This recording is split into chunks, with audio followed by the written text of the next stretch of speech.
Drinking buddies, what's the best craft whiskey? We have to find out. Let's go. I'm your drinking buddy.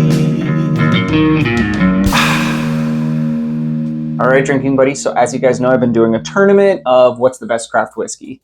We have a couple here that are getting the second chance. We have already done Balcones, and it did get knocked out.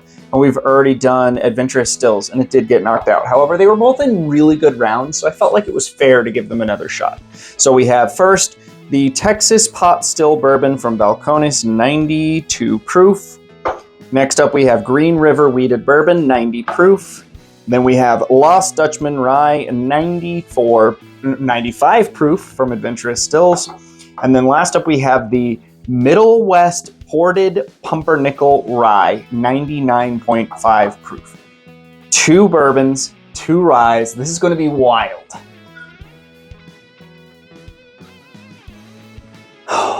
Very, very funky. Barnyard, like crafty, little pot still thing going on here. Yeah, just an all-around funky nose. A little cornbread thing.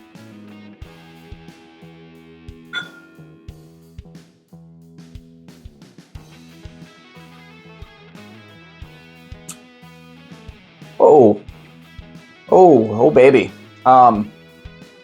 Yeah, that's really good. That is brown sugar, very sweet honey, desserty, like, but it's also giving me like a corn thing, like a corn pop cereal. Little interesting pour for sure. That's really good. I like that. Ooh, I thought the first one smelled funky. This is like Texas or Arizona. This is somewhere where some, more heat and more mesquite-y things happen.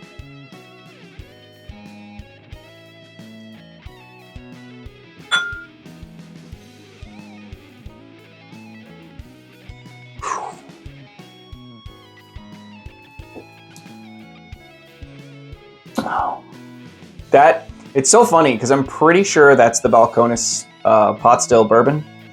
And every time I taste that, I legitimately think it's something that's mesquite smoked, because it's got so much mesquite going on. It is funky, a little young grains going on. The amount of mesquite or hickory smoke that goes on that whiskey, it's just it doesn't make sense. It shouldn't be that strong, and therefore, since it has this odd flavor, it almost gives it like a burned grain or like a drying bitter thing on it that it's just kind of off-putting for me. That one is, I think it's the Texas Pot Still from Balcones. And you know what? Their single malts are really good. Their bourbons, they're just not for me. I'm pretty sure that's the Texas single malt.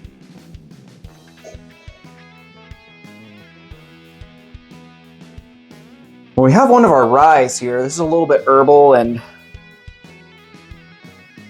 funky. They're also funky. That's the thing with craft whiskey. You often get some really funky notes. This is peanut brittle. So like caramel and peanut, but also herbal and spicy. So this is a complex nose.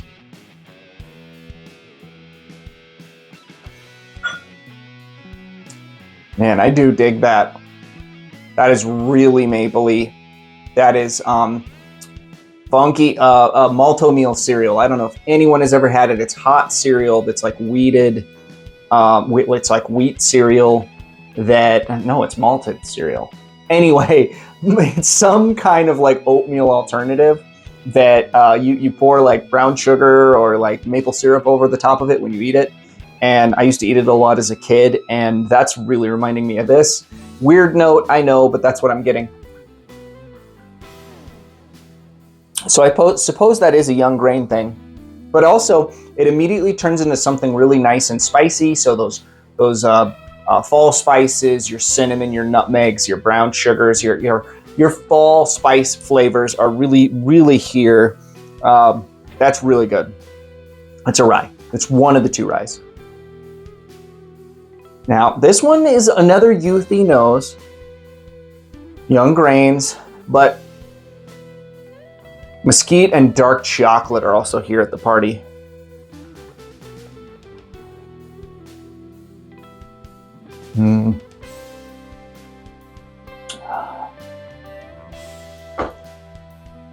Wow. I actually expected this to be a lot closer. I mean, I'm pretty sure that is the Adventurous Stills Rye here, but that is the best one up here. It delivers in so much awesome chocolate and like spicy cinnamon notes that I just love this thing.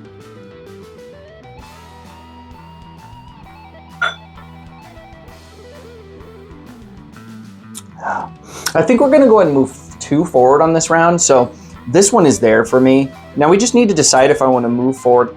I think this is the other rye, so the ported pumpernickel, and I think this is the Green River. I think this is the Green River wheated. I think that's the Balcones. This one's eliminated for me. I do dig it. It's not a bad pour, but it's not something that I would go to often. Like every time I sip on it, I just wish I was drinking one of their single malts because they're so much better.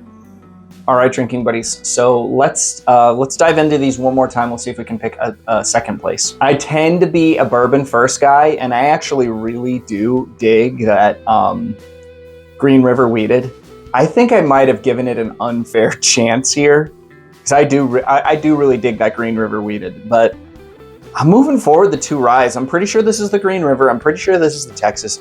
About the Texas Pot Still. I'm pretty sure this is the ported pumpernickel rye, and I'm pretty sure this is the Adventurous Stills. But today, these 2 are just drinking better for me. This is so toasty. It's got like a roasted toasty thing going on. And now that I like, maybe it's because I'm pretty sure it's the pumpernickel, so I'm thinking that idea in my head. But this is just so pumpernickel bread rye things going on here. Like, I am eating a Reuben, and I am in happy land. Anyway, drinking buddies, yeah, we're moving forward these 2. Let's figure out if I was right about these. This is the Pot Still. This should be the Green River, which I am sad to see get eliminated. Yeah, that's the Green River. This one is yes, okay, so that is the ported pumpernickel, and this one is the Adventurous Stills Lost Dutchman Rye. If you live in an area where there is Total Wines, you might be able to get this Lost Dutchman Rye. However, I did hear that there's a lot of demand for it, and they didn't actually know about the demand for it. So it might be one that you might be hard to find for a while. And then I also heard the same thing about this Middle West ported pumpernickel rye. I've heard this is one that can be really difficult to come by because people found out how freaking good it is. Well, we have 2 more distilleries moving on. We have Middle West will be moving on, as well as Adventurous Stills. These might not be the 2 bottles that I end up using in the final round of the competition. However, those 2 distilleries have moved on. And unfortunately, this was the second chance I gave Balcones. Balcones has got to go. Sorry, Balcones. Anyway, drinking buddies, I really appreciate all of you guys watching, and we will see you on the next one. I'm your drinking buddy.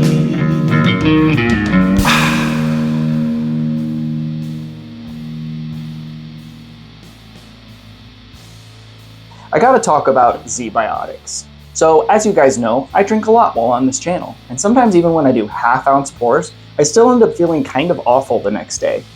That's where Zebiotics comes in handy, because drinking produces a chemical called acetaldehyde. Now, that is what makes you feel terrible the next day. That byproduct develops in your gut, and it just makes for a nasty day. But Zebiotics uses a similar enzyme that your liver uses to help break that down. As a result, the acetaldehyde is broken down, setting you up for a better day of drinking. Now, I would also recommend you stay hydrated and you don't drink too much, and use my promo code in the description to get 10% off of your first order of Zebiotics.